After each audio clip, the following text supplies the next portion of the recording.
à tribuna, ao púlpito, o doutor José Luiz Lira.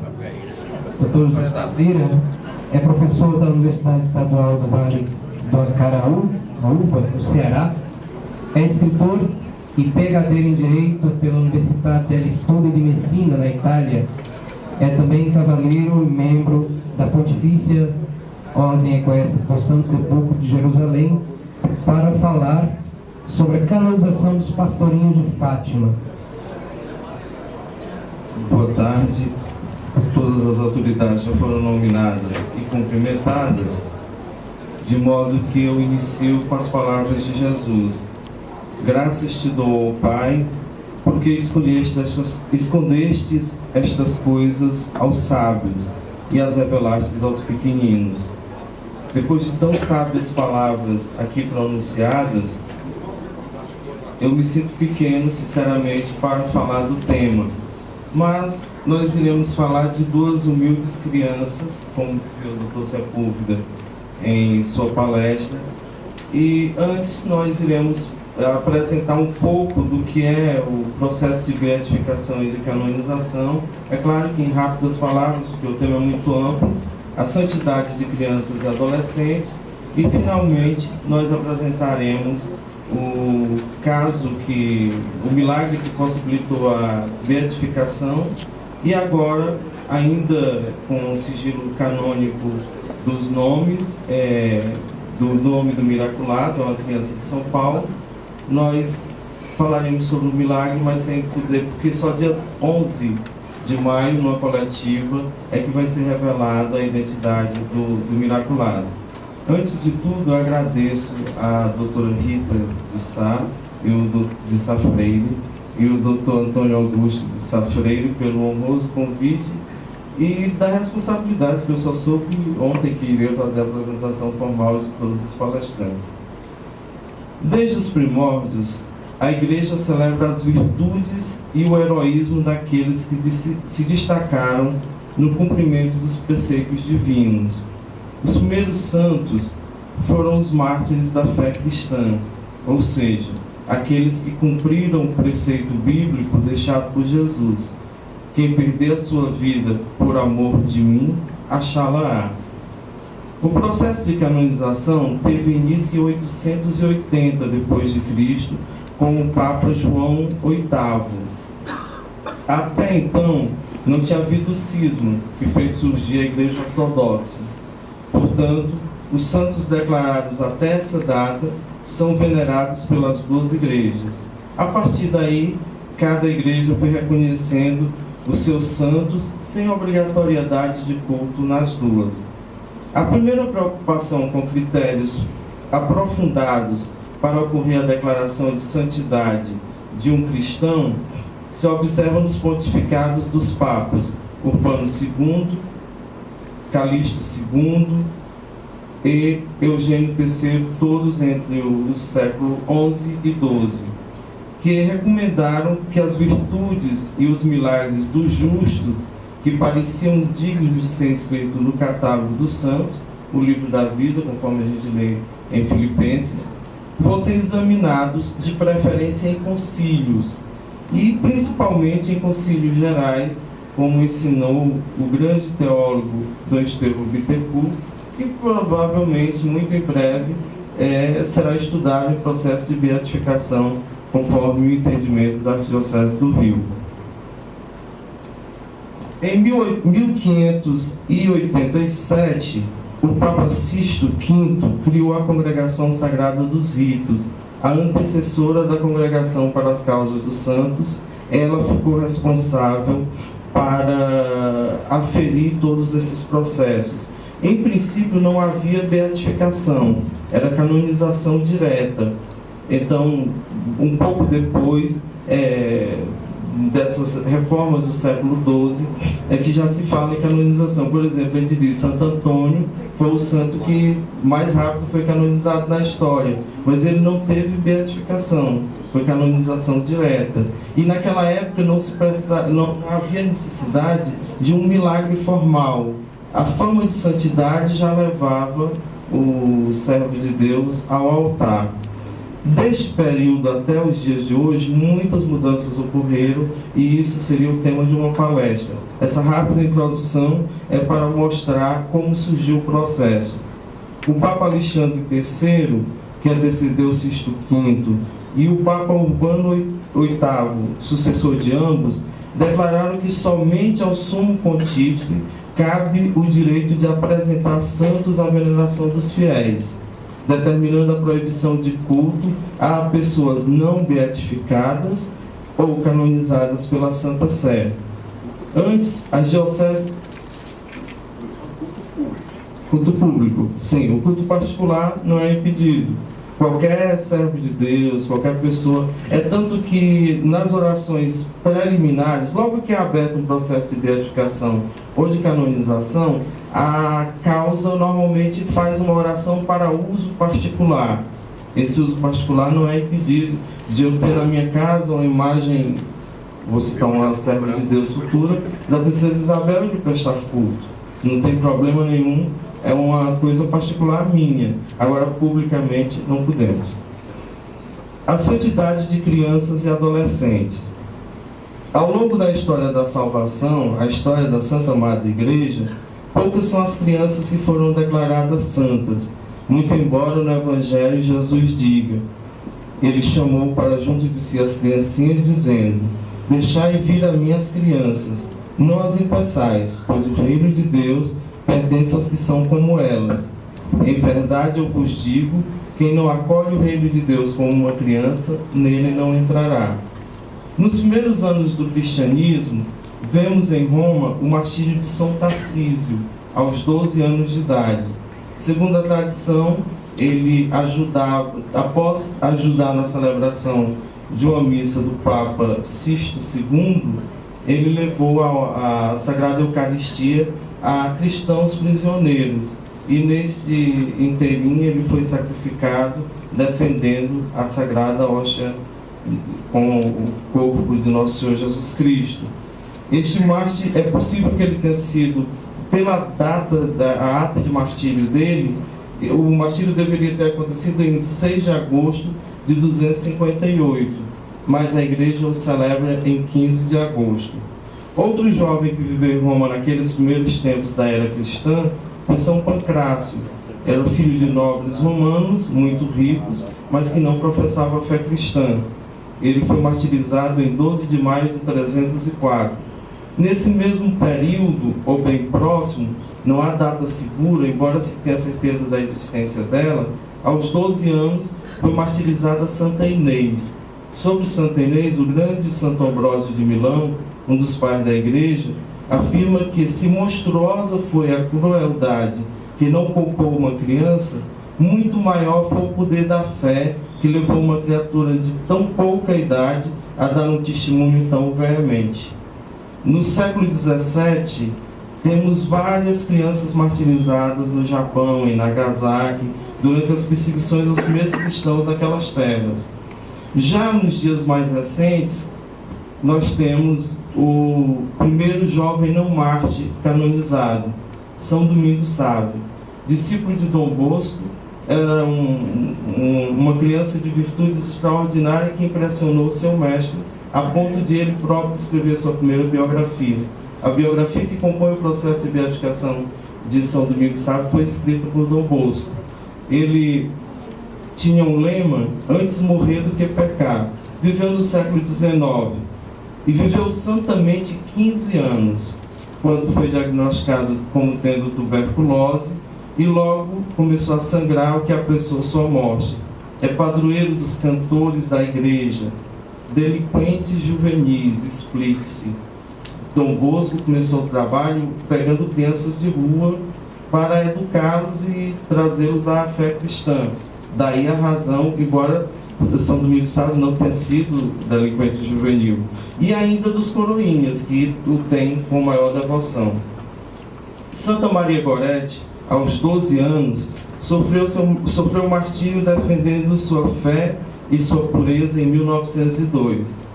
Aqui no Brasil, em 15 de junho de 1931, na paróquia de Vargem do Cedro, no município de Imaruí, em Santa Catarina, Fato semelhante aconteceu ao de Santa Maria Gorete, a beata Albertina Berquebronck, que aos 12 anos perdeu a vida defendendo sua fé e castidade. Sua Santidade, o Papa Bento XVI, autorizou a beatificação dela já ocorrida. Um pouco antes, em 1924, o beato Adílio da Ronque, nascido em 1º de novembro de 1908, eu fiz essa data porque é o dia de Todos os Santos. Tem essas mudanças do Vaticano II, mas o dia de Todos os Santos permanece 1º de novembro.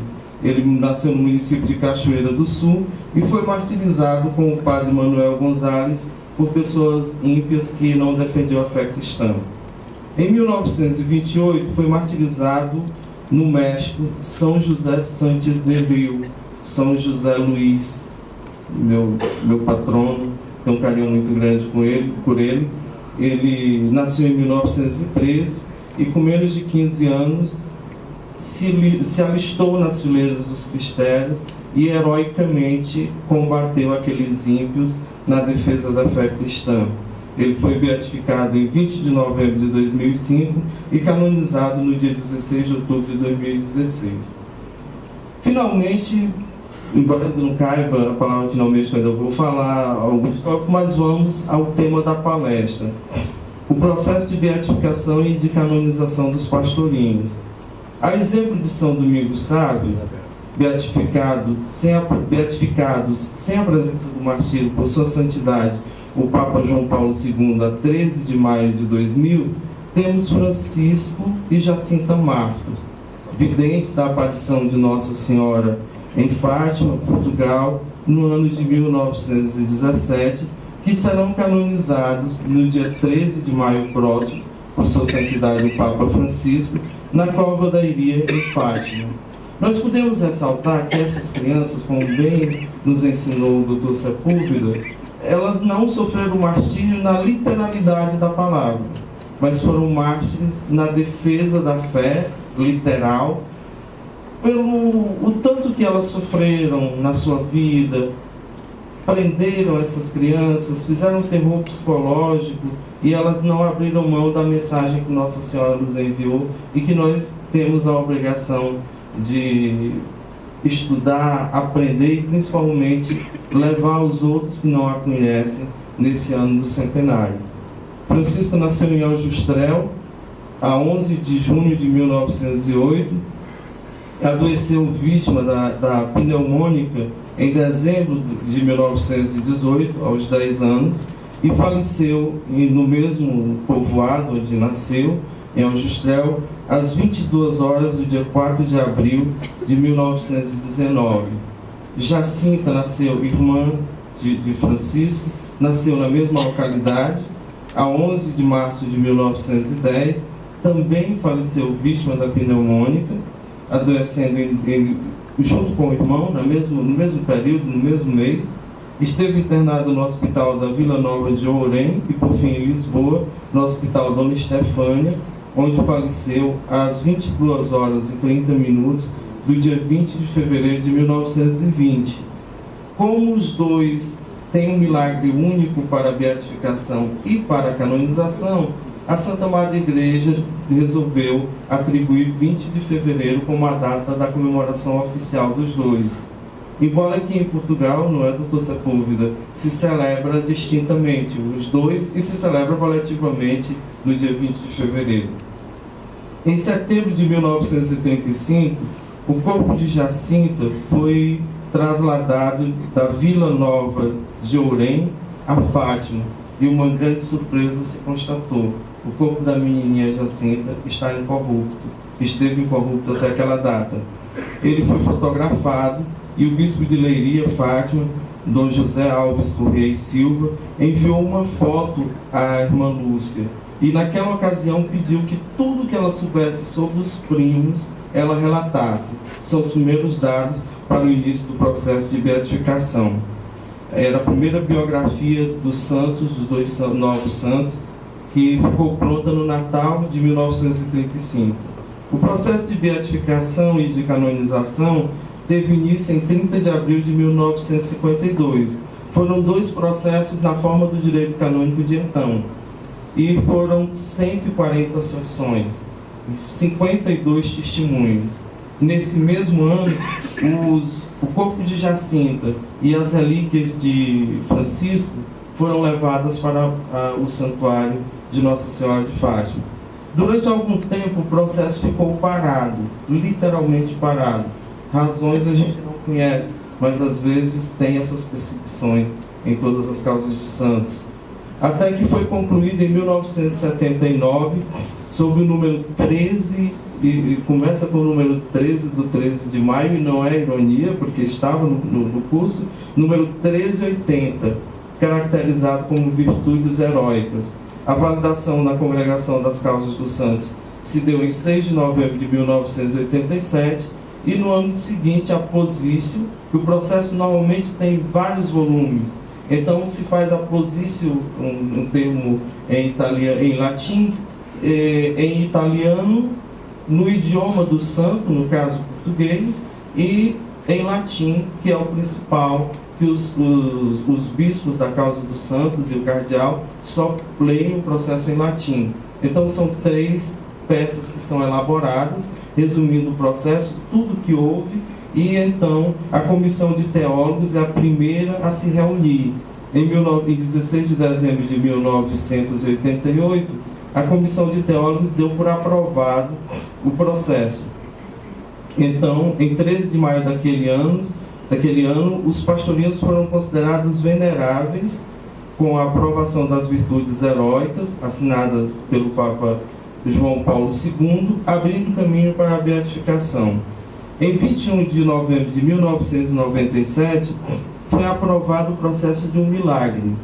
Quase 2 anos depois, em 28 de janeiro de 99, a comissão médica, que é bom que se ressalte, que a comissão médica ela é composta não somente por médicos católicos, são médicos de outras religiões, alguns que nem professam religião, são devotos da ciência. Então, em 7 de maio, a comissão de teólogos se manifestou favorável, e o cardeal e o prefeito e os bispos das causas dos santos aprovaram o milagre em 22 de junho de 1999.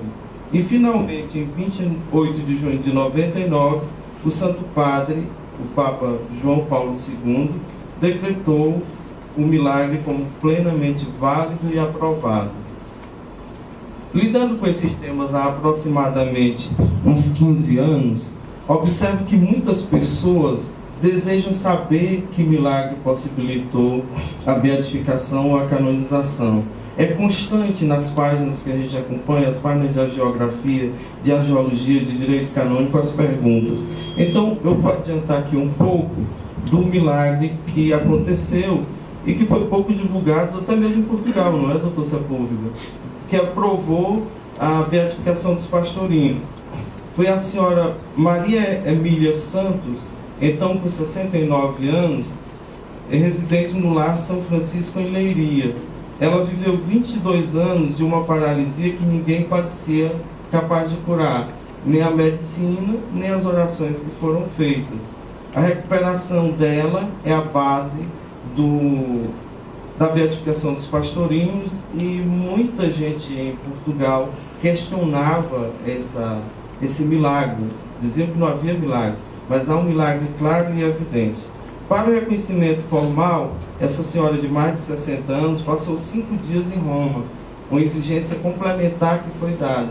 Muitas vezes não precisa que o miraculado esteja em Roma, mas diante das polêmicas, achando que era o Papa que queria favorecer a causa, levou-se a senhora para fazer os exames. Ela declarou, na época, expressão dela, iam-me lá tirando a pele com tantos exames. Ela disse que se arrependeu de ter declarado um milagre por conta de tantos exames que teve que fazer.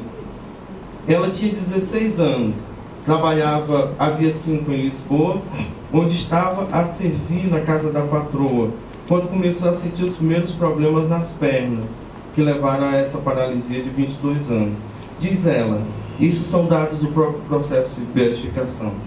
Era ainda adolescente quando comecei a sentir as primeiras dores. Levaram-me ao médico, que disse que elas não tinham origem nas pernas, mas na coluna. Receitaram-me injeções, mas não havia garantia de que eu ficasse boa e nem melhor. 8 dias depois, como não me encontrava melhor, fui a outro médico, que me confirmou o diagnóstico do primeiro. Depois tudo se complicou e ela voltou à casa dos pais, em Maceira, perto de Leiria. Depois de voltar para a casa dos pais, foi internada no hospital leiriense, tendo a seguir sido transportada para o sanatório de Outão, onde confirmaram os diagnósticos anteriores. Foi operada, mas a partir daí teve que começar a andar agarrada a uma canadiana, uma bengala, expressão bem portuguesa. Conta que, notando que depois passou a sentir-se pior e com uma série de febrões, foi levada a hospitais da Universidade de Coimbra. Nenhum resultado obteve. Então, as mãos dela, diz ela, ficaram apanhadas, mas o pior foi da cintura para baixo, parte do corpo que deixei de sentir, recorda. Seguiu-se então para o Centro de Recuperação de Alcoitão, em Sintra, para a reanimação das mãos cada vez mais afetadas. Perguntaram-me nessa altura se eu sabia fazer renda. E disseram que se ela quisesse melhorar das mãos, ela teria que fazer renda. E ela diz que se tornou uma boa rendeira a partir daquele momento, mas que os febrões eram frequentes, não diminuiu. Durante 8 anos ela passou no hospital, de 1970 a 1978, e não sentiu melhora alguma. Diz ela que no dia lá, nesse novo hospital, um dos sacerdotes sugeriu que ela fosse a Fátima. E ela foi a Fátima, e no dia 25 de março de 1987, cerca das 11h30 da noite, no fim da novena que habitualmente fazia a Jacinta, disse para comigo, isso são expressões da Miraculada: Jacintinha, ainda não te lembraste de mim? Indaga ela. Logo depois, afirma, começou a sentir um formigueiro que ocorreu 3 vezes. Teve um medo profundo e ficou a chorar. Confessa a ex-paraplégica, que começou a sentir os pés e a ouvir uma suave voz de criança a dizer 3 vezes: senta-te, que tu podes. Sentou-se então na cama. Diz ela: até eu fiquei espantada e fiquei cheia de medo. Disse quem me viu que o meu rosto ficou muito comprido, da cor de cera, e os cabelos ficaram caídos. Diziam as pessoas: ela vai morrer. Comentou alguém, enquanto outra pessoa foi à copa buscar uma fatia de bolo e um cálice de vinho do porco. São expressões dela. Talvez vinho do porco para ativar o sangue. Um novo momento mágico surgiu, diz ela, quando 23 meses depois pediu a Jacintinha para pôr a andar, para evitar dar trabalho aos mais próximos, porque já que depois de começar a andar na cadeira de rodas, ainda dava muito trabalho às pessoas. Ela diz: num momento, os meus pés puseram-se direitos e fiquei de pé, tendo deixado toda a gente e a mim própria surpreendida. Foram estes 2 momentos mágicos, digamos assim, na expressão de uma senhora leiriense pouco instruída, que a comissão dos bispos, composta do cardeal prefeito das Calças dos Santos, analisaram para a beatificação de Jacinta e Francisco. E os 2 pastorinhos a quem Maria Emília Santos dedica grande fervor religioso. Haveria aí um erro técnico para os canonistas que estão ouvindo-nos, poderia dizer, tem um erro técnico. O milagre foi pedido somente a Jacintinha. Mas ela disse que pedia a Jacintinha porque era uma mulher e estava pedindo a uma menina. Então, ela disse que não deixou em momento algum de invocar Francisco. Pensava na Jacintinha, mas pensava em Francisco. Por isso foi aceito a correlação entre os 2. A Imaculada dizia que não fez nada de extraordinário, que se pudesse até nem tinha dito para não passar por aqueles exames do Vaticano. Ela dizia que tinham pessoas que incitavam para que ela negasse a história, e é normal nesse tipo de processo. Enfim, ela compareceu à beatificação ocorrida no dia 13 de maio de 2000, quando São João Paulo II, o grande Papa de Fátima, eu estou canonizando já São Pio XII, Sua Santidade Pio XII, foi o primeiro Papa a ter assim, uma relação tão próxima com Fátima. Então, João Paulo II levou os pastorinhos ao altar. E naquele momento ele agradeceu as orações deles que salvaram-no da morte, confirmando o terceiro segredo de Fátima. Foi um momento ímpar. O Santo Padre fez questão de que a bala que o atingira naquele atentado de 13 de maio de 1983 ficasse acoplada à coroa de Nossa Senhora de Fátima. Após a beatificação, apareceram vários milagres. Como sempre, em toda causa de beatificação, tem milagres, tem graças, mas um especial chamou a atenção da segunda postuladora. O primeiro postulador foi o padre Luiz Conde. E a segunda postuladora, ele faleceu, a segunda postuladora foi a irmã Ângela de Fátima Coelho da Rocha Pereira da Silva. Ela é religiosa da congregação Aliança de Santa Maria, mas tem uma peculiaridade: ela é médica e professora de medicina e teologia na universidade. De modo que, para ela, um milagre, ela tem muito mais possibilidade de identificar mais rápido do que os postuladores que são juristas, por exemplo. Ela tinha essa vantagem em relação aos demais. Então, foi um caso de uma criança brasileira, esse processo possivelmente de São Paulo, eu estou dizendo possivelmente, mas quase que posso afirmar que é de São Paulo, por sigilo canônico eu não devo dizer mais alguma coisa, mas posso assegurar que é do estado de São Paulo a criança.